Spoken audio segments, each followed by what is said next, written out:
আজি যোগদানৰ আৰম্ভণি মাত্ৰ এই আৰম্ভণি ঘটালে ডক্টৰ ভৱেন্দ্ৰনাথ মোহন, যুধিষ্ঠিৰ গগৈ, গোপাল কাকতি তেখেতসকলে আৰু বিভিন্নজনে আৰু আমাৰ জাতীয় সংগঠনৰ তৰফৰ পৰা মানৱ অধিকাৰ সংগ্ৰাম কমিটিৰ প্ৰাক্তন সচিব প্ৰধান প্ৰদীপ বুঢ়াগোহাঁই ডাঙৰীয়া, আমাৰ সাহিত্যিক আৰু খেলুৱৈ, আন্তঃৰাষ্ট্ৰীয় খেলুৱৈ মাধৱজ্যোতি দেউৰী ডাঙৰীয়া, তেখেতসকলে আৰম্ভণি ঘটাই দিলে। আজি বীৰ লাচি সেনাৰ জিলাৰ সাংগঠনিক সম্পাদক আহিছে। আজি আমাৰ সনাতন বীৰ হিন্দু সেনা, আপোনালোকে নামটো শুনিলে নিশ্চয় ধৰিব পাৰিছে যে তেওঁলোক বিজেপিৰ ফ্ৰণ্টেল অৰ্গেনাইজেশ্যন। তো সনাতনী বীৰ হিন্দু সেনা বৰপেটা জিলা সমিতিৰ সভাপতি ডাঙৰীয়াৰ নেতৃত্বত আজি বোধহয় বেছিভাগ নেতাই নহয় জানো, বেছিভাগ কৰ্মী আৰু নেতাই আজি যোগদান কৰিবলৈ আহিছে। যে বিজেপিয়ে যদিও হিন্দু মানুহৰ কাৰণে কাম কৰিম বুলি গৈছিলে, তেখেতসকলে হিন্দু মানুহৰ আকাংক্ষা প্ৰতিফলিত কৰা হৈছে। সেইকাৰণে 2024 চনে আমাক এইটো আঙুলিয়াই দি দিলে যে হিমন্ত বিশ্ব শৰ্মা অজেয় নহয়।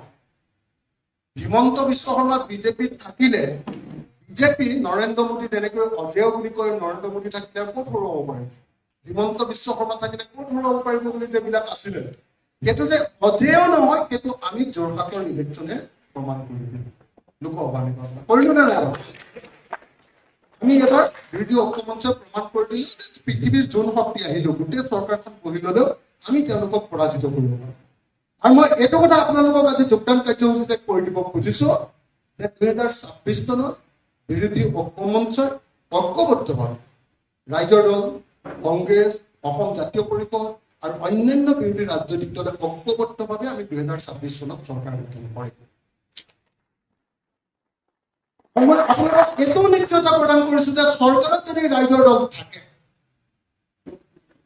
তেতিয়াহ'লে দুটা বস্তু সদায় মনত ৰাখিব যে কেন্দ্ৰৰ ওচৰত ৰাজ্যৰ অধিকাৰ, যাক ইংৰাজীত ফেডাৰেলিজিম বুলি কয়, যাক যুক্তৰাষ্ট্ৰীয় ব্যৱস্থা বুলি কয়, সেই যুক্তৰাষ্ট্ৰীয় ব্যৱস্থাৰ অধীনত অসমে যাতে সদায় গুৰুত্ব লাভ কৰে তাৰ কাৰণে ৰাইজৰ দলে সদায় যত পূৰ্ণাস্তি চেষ্টা কৰিব, ঐকান্তিকতাৰে চেষ্টা কৰিব আৰু দিল্লীৰ ওচৰত অসমৰ গুৰুত্ব বৃদ্ধি কৰিব। নম্বৰ 2, ৰাজ্যখনত চলি থকা যি দুৰ্নীতি আৰু ভ্ৰষ্টাচাৰ,